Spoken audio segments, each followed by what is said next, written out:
Okay, it is January 8th, 2021, 11 o'clock. And I'm about to start the scariest experiment I've ever done. Let's do this. Hello there, I'm Simon. Welcome to my channel. Today's topic is nothing in particular. Yeah, this is an experiment. I have prepared nothing. The idea is that I just sit here in front of my camera and talk for about half an hour or so and just see what happens. I'm just gonna hope that I'll end up with something useful. I do have a backup plan if this doesn't work, but I hope I'm not gonna have to use it. So, what can I talk about? That's a question, isn't it? Let's talk a little bit about D&D, Dungeons and Dragons, because it's been a while. Actually, my last video about Dungeons and Dragons was the Tales from the Dungeons Wakadam Horror, which is the first game that I DM'd. Let me check how well that's done at this point. The Wakadam Horror has at this point 84 views. So that's not bad actually. I really like DMing actually. You know, I'm a writer, so I tend to think of storytelling from a writer's point of view, which is like you're the big master of everything that happens. You're the puppeteer of all the characters. You have to make everyone do what they do, and that's not quite the same. That's actually very different from DMing, because in DMing you just provide the world and you provide a plot for the characters to follow, but you don't puppeteer anyone. Well, you don't puppeteer the PCs, who are the main characters. You do puppeteer everyone else, but it's not railroading. That's the one thing you shouldn't do as a DM, is railroading your characters, your players. And that's the exact thing you have to do as a writer, because you're the only one there. You are providing the plot. Well, that's not entirely true. You can, as a writer, totally just make it up on the spot and see where it goes, and basically roleplay every single character. It is different if all you do is provide the world and one or a couple of options for your characters to follow, as opposed to having to do everything. Yeah, it does feel very different. I like both, because as a writer, because of the railroading you get to do, you get to make moments happen. Obviously, the art of being a DM is being able to make moments happen without railroading. So, I don't know. Because I enjoyed it, I'm gonna DM again. Well, I was gonna do that anyway. Let's be honest here. Like, I knew, maybe even before I played for the first time, I knew I would end up DMing. Like, it's who I am. I am a storyteller. I'm a writer, so if I start playing D&D, it's kind of inevitable that I'm gonna end up DMing. And it happened. So I also knew that I was gonna do it again. And now that's getting very, very concrete. Because my brother and his girlfriend and his housemates have been wanting to play D&D. Now, my brother and his girlfriend have played before, once, and I was there. I knew after that they would want to play again. So I may or may not have given them dice of their own, because I knew they'd end up using them. They took it as a promise. Well, the first time, it wasn't quite a promise. It was, I know you're gonna end up using them, here they are. The second time it was very much a promise. I'm gonna DM a game for you. At this point, we have a date. In half of February, we're playing D&D and I'm DMing. So yeah, at this point I'm in the process of the preparations, which is not just preparing the actual game, the actual world and plot that I'm gonna give them. It's also, well, the world plot. There's also estimating how much do I put in there, because experience tells me a D&D game can take quite a while, especially when you play with beginners who have played maybe once or never. There's gonna be some explaining to do, so that's gonna take time. So you have to estimate how long is all this gonna take. Now I am usually very bad at that. I'm very bad at estimating how long things are gonna take. Like for the Wakadam horror, well, I planned quite a lot, but it started from just a bit in Wakadam. And I just added stuff on just to give it a bit more weight and to make it a bit more interesting, to make it more of a story. Basically just for the narrative, to kind of explain why are they there, what are they doing. And that ended up taking a lot longer than I anticipated, so yeah, I'm gonna try not to do that this time. I'm still gonna provide like a background and that stuff. I'm not quite gonna make it that intensive, because you don't really need it, and it ends up taking more time, and we're not gonna have enough time as it is. Maybe. I hope we will. I plan to make this the first one-shot I play. That's actually a one-shot. I was gonna say the first one-shot IDM at least, because I have played a one-shot that was a one-shot, if I recall. I have. 2 or 3 times actually. Like the first one-shot IDM, at least, that's actually a one-shot. And it's only the second one. I'm not gonna make the story too big this time. I'm just gonna make it relatively to the point. Right, the world, the plot, the estimation of time, but you also need, especially with people who have never played before, you also need to kind of guide them through making a character. And you have to check, like, is this character suitable? Beginners don't always know what to look out for, and well, there are things that you should prioritize when you make a character for D&D, because there are things that you're gonna be doing more often and that you're gonna expect to succeed on more than other things. And if you just make a character without keeping that in mind, your character, well, might end up being kind of a mess that you thought would be interesting, but ends up, when you actually put it in the mechanics, ends up being more of a frustration than it's actually enjoyable. Which is not to say that you don't want a character with bad stats.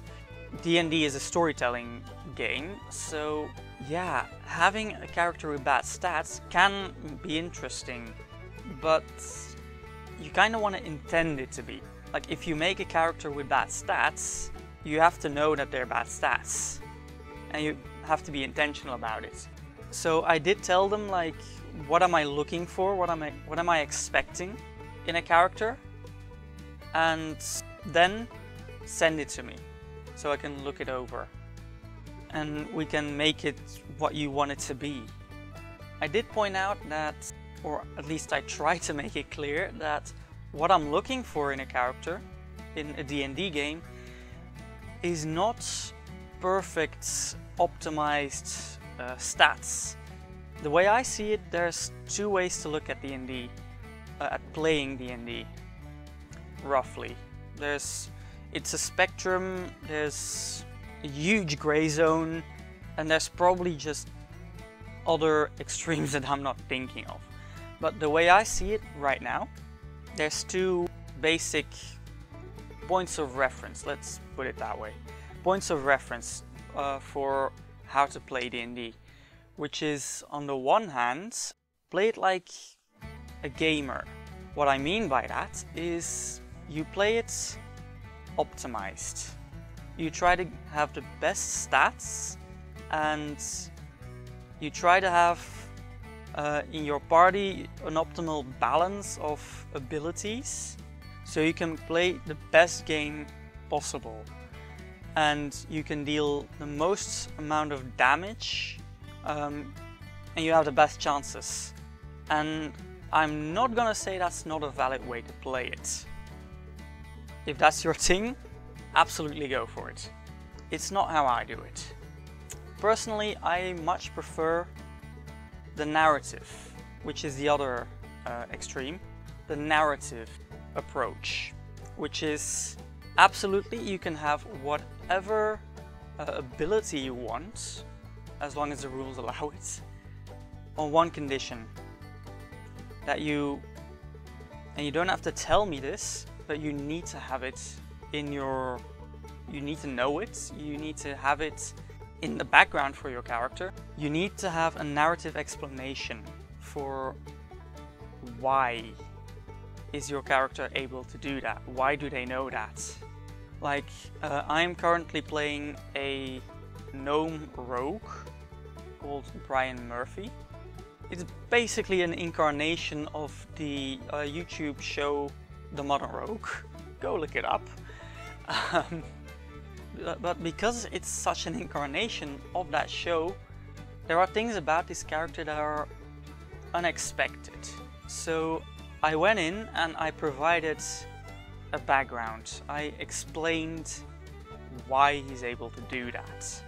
He multi-classed into wizard because Brian Brushwood is a wizard. I needed to explain that, and I explained it by saying, well, he was the son of the secretary of a high elf noble, and he was supposed to be trained as a wizard and become, well, follow his father as the secretary. Didn't end up doing that, and he left and became an adventurer, but he does have that as a background, and that explains why he has a couple of spells. Important there is, at that point it's quite simple to make him a bit OP, because just one level of wizard gives you, I think, 6 or 7 spells and 3 cantrips that you just have. So by the rules, just one level of wizard can make character do quite a lot. So I did go through the list of spells to see like which ones, not just which ones are useful, but which ones would my character be likely to know and to retain. Because being a wizard was not his thing, so he wouldn't remember every spell. He would just remember a couple, the ones that might be useful for a rogue. I actually gave myself less spells than I was allowed, because narratively it made sense. That can go either way. Just make sure that whatever you do when you're playing with me, make sure to have a narrative explanation for what you can do. What I love about D&D is that there's a lot of rules, but the extent to which you use them are very flexible. To me, the rules are not there to limit your abilities. They are there to help you tell a story. So it's not about the rules, it's about the story you're trying to tell with it. And in that regard, you can be very flexible with it. That means two things for me. It means, firstly, it's okay if you don't know them all, because there's just too many. And you definitely don't need to know them all to DM. It also means that you can adapt the system to almost anything you want. I've seen a bunch of videos from the channel Shadowversity. It's about history and fantasy mainly. But I've seen him make videos about complaints that he has with D&D, rules that are supposed to be stupid, but that I think, yes, I can see your point, but that's kind of it's an interpretation. Like he says that the 5-foot radius for attack, that's dumb, because you can attack someone further than that by lunging. The way I interpret it, lunging is in movement. It's a question of interpretation. It's true that if you roll a failure on, for example, a strength check, it's ridiculous to then fail, because you didn't just lose your strength, did you? But on the other hand, to me, a failed strength check just says that what you were trying to do fails. It doesn't say because you don't have the strength, which is why I always try to give some sort of an explanation for why you fail. This is why the concept of narrative failure is a very good one, I think, because it allows you to say, well, you succeed even though you rolled a failure, but the end result is narratively not what you wanted. If you want to climb a wall, you have to do an athletics check. If you then roll a failure, you can choose to, as a DM, you can choose to say, I'm gonna go with a narrative failure. I would then be inclined to say, well, the wall turns out to be more difficult to climb. The handholds you thought were there aren't as deep or it's just a bit of moss. And so you get like halfway, but you can't climb further. You thought you could, but turns out you can't. But using narrative failure, you can say, well, you do climb the wall, except there's a guard waiting there. You do succeed in your athletics thing, in climbing the wall, but you didn't want a guard there, so it's narratively still a failure. And that is a thing that I kinda like. It's just that I think something like climbing a wall is may not be the best example for it, because it's so simple to just say you thought it was simpler than it was. But I haven't said this yet. I've been talking about narrative failure and all that, but I get that concept from something called cogent roleplay. It's a system of tabletop role-playing games.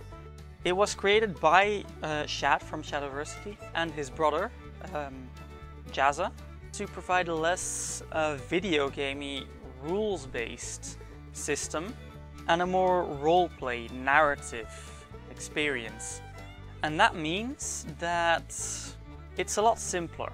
So I do really want to play a game of Cogent. I want to learn it. So I haven't studied it in depth yet, because I first have to get properly acquainted with DMing in Dungeons and Dragons. But when the time comes, I will definitely run a game of Cogent. One of the reasons I want to try it is because it seems, at least, to be a lot more accessible.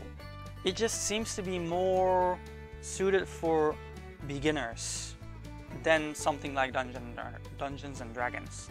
If you've never played a game of tabletop role-playing, the hassle hurdle for getting into it is a lot lower with Cogent, it seems at least, than it is with Dungeons & Dragons. And meanwhile, I've been filming for over 3/4, so I think I have enough for a proper video. I have no idea how much I'm gonna end up cutting and how long it's gonna end up, but right now I think experiment successful. So let's end this. That brings me to the YouTube thing. You know the drill, right? Comment, like, subscribe, ring the bell, share the video. Down below you can not find any sources because I don't have any. You know, I'm just gonna put the links to Jazza, Shadowversity, the Cogent site, D&D Beyond, so you can find that stuff below, and you can also find my socials. Thanks for watching.